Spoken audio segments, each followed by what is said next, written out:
Man, what an environment. You know what I mean? To have a practice, your first practice back in New Orleans, to have all these people out here, to watch our guys, go to work. I think that was pretty cool to see. So we had a lot of fun out here. We got some good work done. Obviously it was a shells practice, so it wasn't, the same physicality with that we were, doing in a lot of those practices out in California. But it's good to be back. We're excited about being back, and we still got a lot of work to do, and that's what we're in the process doing now. So you feel the energy in the place during this. I mean, different than what you've been used to for the last 4 weeks. Well, yeah. Look, I mean, we feel our fans. We feed off our fans. And so.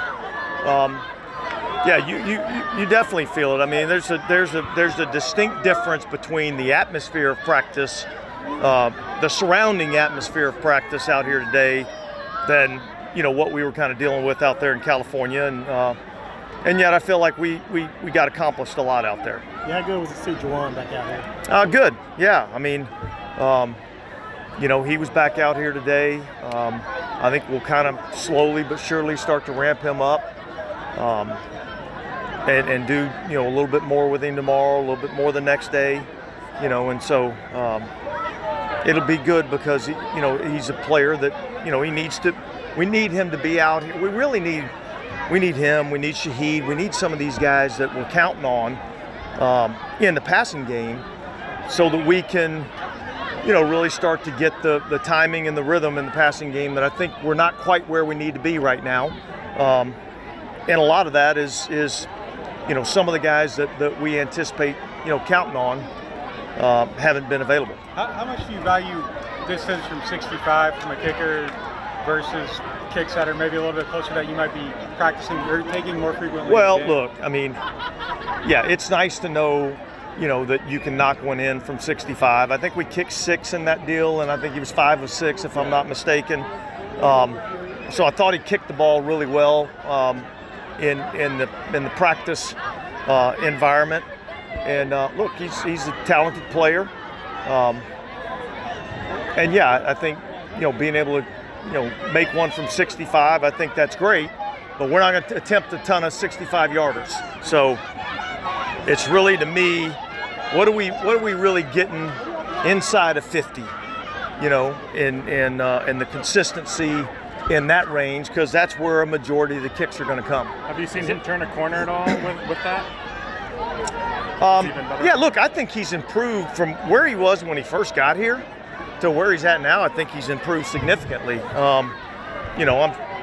There's still, some consistency that we've got to see, but I like some of the things I'm seeing from him for sure. Did Jordan Mims catch down the sidelines in that last period? I know you've said nice things about him throughout training camp, but that play and what you've seen out of him, how would you describe that? Yeah, look, I think that was a good play. And I've seen him do some good things for us.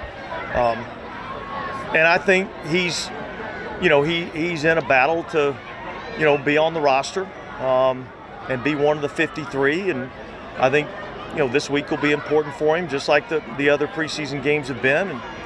And, no different than I think James Robinson's kind of in that same boat. Cabote's got to show us what he can do this week. So I think for a lot of these guys, there's some spots that we're still, evaluating, and so I think this is an important week for a lot of guys. What is Chase Young dealing with? What's that? Chase Young? He's got a personal issue. I wouldn't say issue. He's dealing with something personal. It's actually a positive thing, but I'll let him break that news. And then Mika Payton? He's dealing with a shoulder. Dennis, with Charlie Smith, how hard is it to overcome knowing the guy just learned how to play football a year ago? I mean, I'm not joking when I say that. Like, is that in your head, like knowing how inexperienced he is when you're evaluating? Yeah, look, I think that's part of it. I mean, I think, anytime you're going through the evaluation process, and the unknown is always, difficult, and so, and like I said, where he's at now and where he was, back in the spring, he's much more consistent now than where he was, and so, hopefully he can continue to improve in that area. Is Alvin getting closer? Like he was doing some stuff today. He was out here today. I think walked through today. hopefully that all went good, and I would hope that we'd get him out at least for some limited type practice tomorrow. DA, we saw Oli Udo, sorry if you're just asking, Oli Udo and I think Hergel take right tackle and left guard spots, and I think some center for Hergel. Just what went into the decision for that? And are those spots still kind of open in your mind? Yeah, look, I'm gonna be really honest with you. I think we got two guys right now that I'd say, without a doubt, we know exactly what we're getting, and that's Caesar and Eric. I feel very comfortable that, Tali's going to be fine over there on the left side, and I think we're still, evaluating the left guard, the right tackle. I saw some things that were improved out of Trevor this week, which was positive to see. I think this will be another great week for him to, maybe build some confidence off that performance. So, but I think Oli's a guy that, as we've gone through and seeing a significant amount of snaps from him in training camp, which we didn't get an opportunity to see this spring, look, he's a guy that we want to take a look at that spot. And, those guys will compete, and we'll see what happens. What's standing out to you about Oli so far? Well, look, I think he's a good athlete. He's got size, he's got length, and so I think those are good qualities for, an offensive tackle and an offensive lineman in general. I think there's some things that he can do better in terms of finish, and I think that's the one area that, I want to see improvement in just his, finish of every single play. So that's what I think he's working on. Trevor, I think, is just more about the consistency. Look, we'll let this kind of last week of training camp kind of play out, and we'll have to make some decisions next week. And is A.T. Perry on a snap limit at all from his ankle, or is he no? So Dennis, guys on the bubble, then what do you want to see this week into the final game? What do they have to do?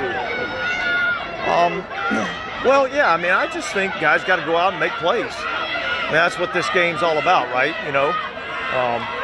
When the lights come on and you have an opportunity to make a play, do you make the play? And it's really not that complicated. It's not that difficult. Like, you either did or you didn't, and the nature of our league is when you're put into positions to make plays, okay, then you have to make those plays. And if you make those plays, then, consistently, then, we got a spot for you. And if you don't, then, just the nature of the business says, we're going to be looking for somebody else. Dennis, what have you made of Foster's camp so far? Foster Moreau? Yeah, I think he's had a good camp. Look, he was limited in the spring. I think he's moving around a lot better right now than where he was at in the spring. I think, look, he's a guy that just is consistent in what he does. I probably wouldn't say there's anything flashy about what he does, but he consistently gets his job done. Has anyone surprised you throughout training camp that you maybe didn't expect to perform as well as they are? Yeah, those are always hard questions. Look, my expectations is that they all make all the plays, So I'd say there's a handful of young guys that have done some things that have caught my attention, and then we'll kind of see where we're at come after this week. Come Tuesday, we'll make our final cuts and kind of get down to a 53-man roster. Yeah, with the kind of emphasis on situational work recently with games, it seems like there's been. What do you make of the success that you've seen so far in those red zone drills in particular? In terms of offensively, defensively? Offensively, yes. Yeah. Well, look, I thought it paid off in the game the other day. I think our ability to run the football in the red zone, I think, is important to having red zone success.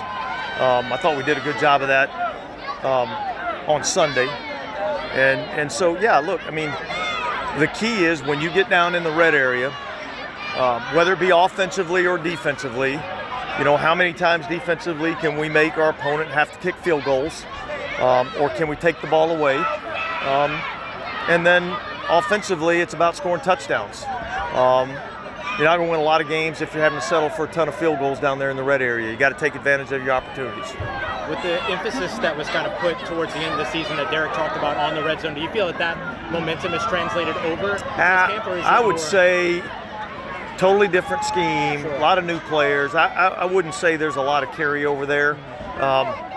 Certainly that's an area of emphasis, and we'll place a high importance value on red zone snaps and production in the red zone.